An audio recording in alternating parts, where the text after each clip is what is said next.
They were the couple everyone envied, high school sweethearts who seemed destined for forever.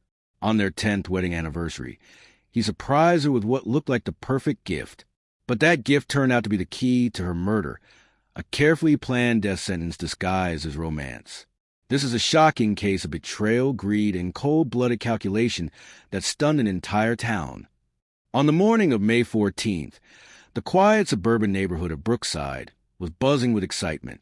Sarah Mitchell, 34, was getting ready to celebrate her 10th wedding anniversary with her husband, David. Friends say Sarah was radiant that day. She adored anniversaries and believed in celebrating every milestone. Sarah called me that morning. She said David had been acting so mysterious, like he had this big surprise planned. She couldn't wait to see what it was. That evening, David presented Sarah with an elegant velvet-lined box. Inside was a stunning diamond bracelet, glittering under the candlelight. Sarah was overwhelmed. She called it the most thoughtful gift she had ever received. But just hours after that perfect moment, tragedy struck. Around midnight, David called 911, his voice panicked, reporting that Sarah had collapsed in their bedroom. "My wife! She's not breathing. Please send someone. Please hurry." Paramedics arrived within minutes. Sarah was rushed to the hospital. But despite every effort, she was pronounced dead just before 2 a.m. David was inconsolable, sobbing uncontrollably in the waiting room. Doctor, interview. Initially, we believed it was a sudden cardiac arrest. She was young, but these things happen. The town mourned. Sarah's funeral was packed. People whispered about how cruel it was for a young woman to die on such a special day. But what no one knew was that investigators were already asking questions. Something about Sarah's death and David's behavior didn't sit right with the coroner.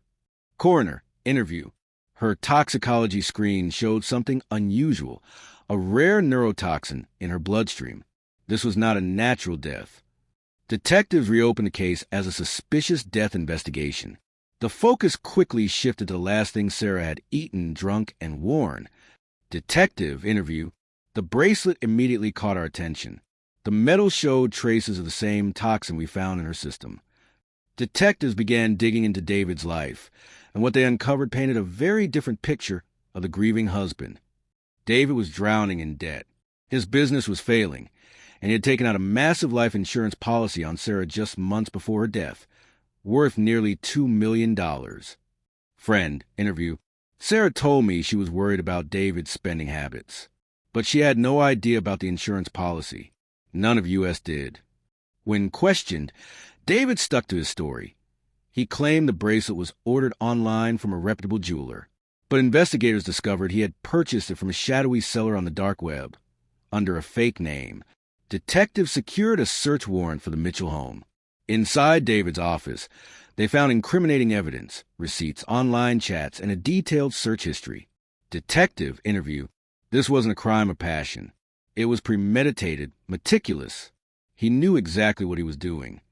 Investigators also uncovered surveillance footage of David at a shipping store, picking up a small package days before the anniversary. Faced with overwhelming evidence, David was arrested and charged with first-degree murder. The trial that followed captivated the nation. Prosecutor, courtroom dialogue. This was not love. This was greed. David Mitchell turned a symbol of devotion into a murder weapon.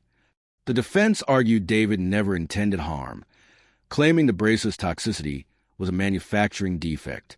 But the jury didn't buy it. David Mitchell was sentenced to life without parole.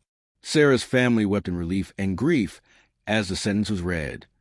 To this day, Sarah's case serves as a chilling reminder that sometimes the most beautiful gifts can hide the darkest intentions. Her parents started a foundation in her name to raise awareness about domestic financial abuse and coercive control, warning others about the hidden dangers in seemingly perfect marriages. Mother, interview. Sarah thought she was celebrating her love story that night. Instead, it was the last chapter of her life. A gift meant to symbolize love became a death sentence. And for one small town, the phrase "till death do us part" would never sound the same again.